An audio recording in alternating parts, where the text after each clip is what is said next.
चारसद्दा में 2.5 साल बच्ची को मुबैना ज्यादती के बाद कत्ल के केस में 8 मुश्तबा अफराद को हिरासत में ले लिया गया। मुल्जिमान से तफ्तीश जारी है। तफ्तीश से पहले पुलिस थानों की हदूद में उलझी रही। बाद में मुल्जिमान की गिरफ्तारी का टास्क मुश्तरका तौर पर चारसद्दा और पेशावर पुलिस के सपुर्द हुआ।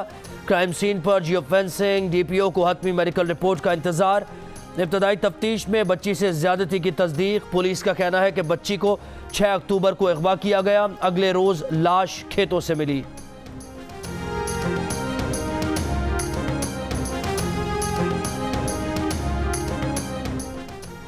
मुस्लिम लीग नून की तर्जुमान मरियम औरंगजेब कहती हैं, हुकूमत घबराने लगी है। बिजली, गैस और दवाएं महंगी करना हुकूमत का आखिरी इक़दाम है। अवाम महंगाई के झटकों को आखिरी समझे। अवाम के लिए खुशखबरी है कि अब उनकी तकदीर दोबारा नवाज शरीफ के हाथ में है। नैब हुक्काम अपने गलों में ढोल डालकर गली गली ऐलान करें, हम खैर मकदम करेंगे। जो वज़ीर आज़म सेलेक्टेड होता है वो इसी तरह के इक़दाम करता है। आप आज़ाद कश्मीर के वज़ीर आज़म पर मुकदमे बनाकर कश्मीरियों को क्या पैगाम दे रहे हैं? PDM तहरीक के लिए नून लीग का मुशावरती इजलास जारी। पार्टी रहनुमाओं की शिरकत।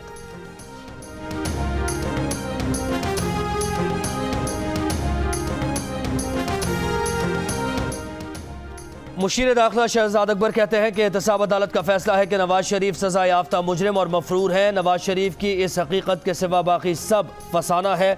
इश्तिहारी करने का हुक्म इस्लामाबाद हाई कोर्ट का है। उनको अदालत बुला रही है। नवाज शरीफ इलाज के लिए नहीं गए थे, फरार हो गए। 3 बार वज़ीर आज़म मुंतखब होने के बाद सुप्रीम कोर्ट ने नवाज शरीफ को नाअहल करार दिया। नवाज शरीफ वापस आए, पिछला हिसाब तो चुकाएं। शहबाज शरीफ बौखलाहट का शिकार हैं, उन पर नैब का शिकंजा है। बिजली महंगी करने के मुआहदे इन लोगों ने किए थे।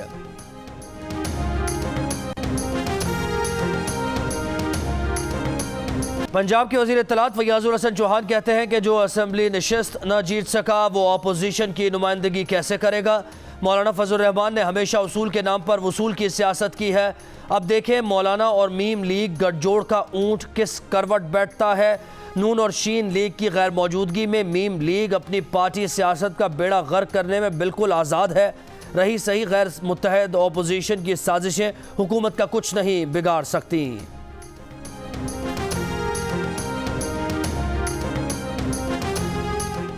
बिलावल भुट्टो का पंजाब के दौरे का ऐलान। कहा PDM की तहरीक को मंतकी अंजाम तक पहुंचाकर दम लेंगे। अवाम हुकूमत से तंग आ चुके हैं। अवामी उमंगों के मुताबिक जल्द नई मुंतखब हुकूमत कायम होगी।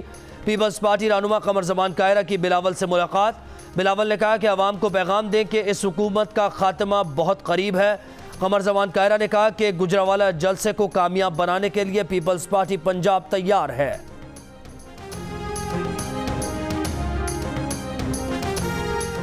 जमीयत उलमा इस्लाम फे के तर्जुमान हाफिज हुसैन अहमद कहते हैं कि पाकिस्तान डेमोक्रेटिक मूवमेंट की क़यादत की जिम्मेदारी और हक मुस्लिम लीग नून का था। उनको पेशकश भी की गई थी लेकिन उन्होंने ईसार किया और इसे बेहतर समझा। माजी में भी ऐसा हो चुका है। इस हवाले से प्रोपेगेंडा करने वाले अहमकों की दोज़ख में रहते हैं।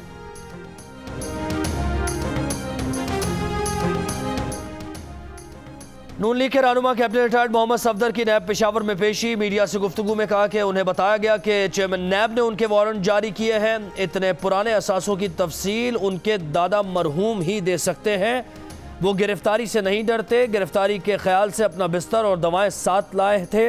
नैब ने सवालनामा नहीं, पूरी डिक्शनरी थमा दी है। CCPO लाहौर ने पुलिस सिस्टम में कोर्ट मार्शल की तजवीज़ दे दी। तर्जुमान के मुताबिक IG सिंध को भेजी गई दरखास्त में उमर शेख ने तजवीज़ दी कि पुलिस में मुसल्लह फोर्स की तर्ज पर कोर्ट मार्शल हो।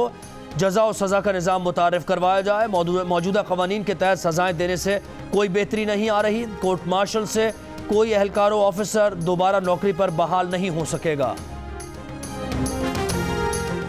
स्मगलिंग में मुलव्वस सिंध पुलिस के 13 अफसरान और एहलकार बरतरफ। 3 sub inspector, 3 ASIs, 1 head constable शामिल।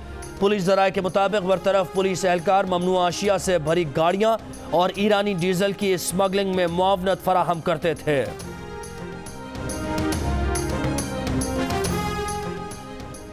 वज़ीर आज़म की गवर्नर सिंध इमरान इस्माइल को बंडल आइलैंड से मुताल्लिक़ उमूर सिंध हुकूमत से मिलकर तय करने की हिदायत। इमरान इस्माइल से मुलाकात में वज़ीर आज़म इमरान खान ने कहा कि बंडल आइलैंड मनसूबे से सरमायाकारी और रोज़गार के खातिर खा मौक़े मैसर होंगे। दूसरी जानिब सिंध हाई कोर्ट में जजीरों का इंतज़ाम वफाक के सपोर्ट करने के खिलाफ दरख्वास्त की समाअत। अदालत का वफाकी और सूबाई हुकूमत को नोटिस, 23 अक्टूबर तक तफसीली जवाब तलब।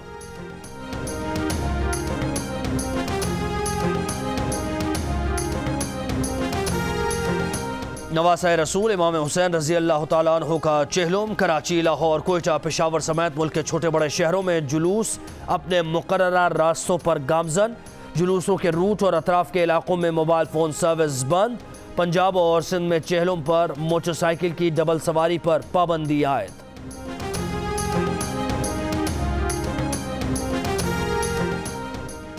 फैसल वाउडा बस ये बता दें कि जब आरओ के सामने आए थे तब दोहरी शहरियत रखते थे कि नहीं। फैसल वाउडा की नाअहली की दरख्वास्त पर दरख्वास्त गुजार वकील के इलेक्शन कमीशन में दलाइल। कहा केस को 2.25 साल गुजर चुके हैं, अब इलेक्शन कमीशन फैसला दे दे, वो मजीद पैसे ज़ाया नहीं कर सकते। फैसल वाउडा के वकील ने कहा कि 3 दरखास्तों में दर्ज ही नहीं कि वो किस कानून के तहत दायर की गई। चीफ इलेक्शन कमिश्नर ने कहा कि केस का काबिल समाअत होना मैरिज का मामला है, इसका जायजा लेंगे। नून लीग के रहनुमा आबिद शेर अली कहते हैं कि वफाकी वजीर फैसल वाउडा की लंदन में 32 मिलियन पाउंड की जायदादें हैं। फैसल वाउडा कौम को बताएं कि उनके पास इतना पैसा कहां से आया।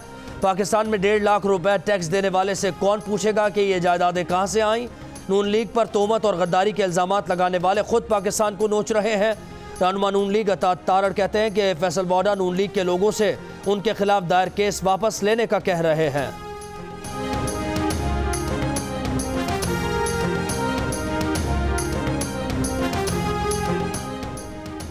खैबर पख्तूनख्वा हुकूमत का बच्चों को भारी भरकम स्कूल बैग से निजात दिलाने का फैसला। वजीर तालीम शहराम तरकई ने कहा कि स्कूल बैग का ज़्यादा से ज़्यादा वज़न बच्चे के वज़न के 15% के बराबर होगा। इस फैसले तक पहुँचने के लिए सूबाई हुकूमत तालीम ने तमाम स्कूल्स का दौरा किया, एक किताब और निसाब का वज़न किया। मुल्क में कोरोना से एक रोज़ में मजीद 9 अफराद इंतकाल कर गए। मजीद 583 अफराद में कोरोना की तस्दीक। मुल्क में कोरोना के फाल केसेस की तादाद 8015 हो गई। वज़ीर आला सिंध मुराद अली शाह ने कहा कि सिंध में कोरोना से 6 अफराद जाँ बहक हो गए। 375 नए मरीज रिपोर्ट हुए। 207 का ताल्लुक कराची से है।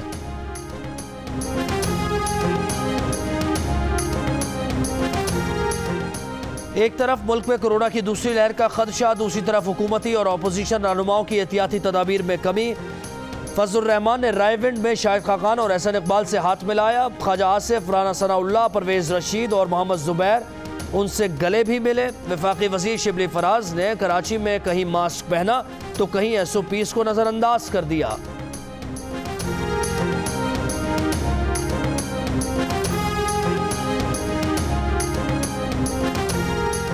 आलमी बैंक ने बैरूनी कर्जों से मुताल्लिक़ पाकिस्तान को खबरदार कर दिया। आलमी बैंक की रिपोर्ट के मुताबिक रवा माली साल पाकिस्तान की शरह नमू 0.5% रहने की तवक्को है। रिपोर्ट के मुताबिक पाकिस्तान को कर्जे निपटाने में पेचीदगियाँ हो सकती हैं। पाकिस्तान की इक़्तिसादियात को कोरोना के दोबारा उभरने के खदशे से ख़तरात हो सकते हैं।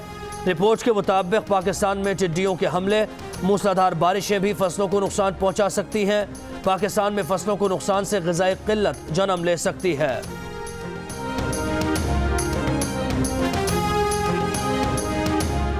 जियो और जंग ग्रुप के editor in chief Mir Shakilur Rahman 209 रोज से कैद में। मीर शकीलुर रहमान की गिरफ्तारी, रोजनामा जंग, द न्यूज़ और जियो TV बंद करने की कोशिशों के खिलाफ मुख्तलिफ शहरों में एहतजाज का सिलसिला जारी।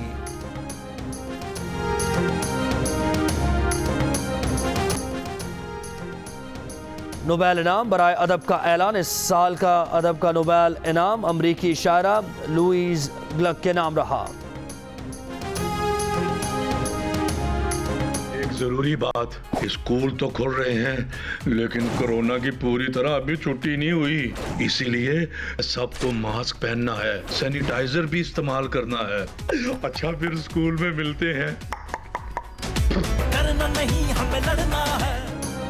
और कोरोना भी मुकम्मल ख़त्म नहीं हुआ। वबा से बचाव के लिए स्कूल में किन एहतियाती तदाबीर पर अमल ज़रूरी है, बच्चों को याद दहानी कराने डोंकी किंग आ गया। मास्क पहनने और सैनिटाइजर के इस्तेमाल की नसीहत।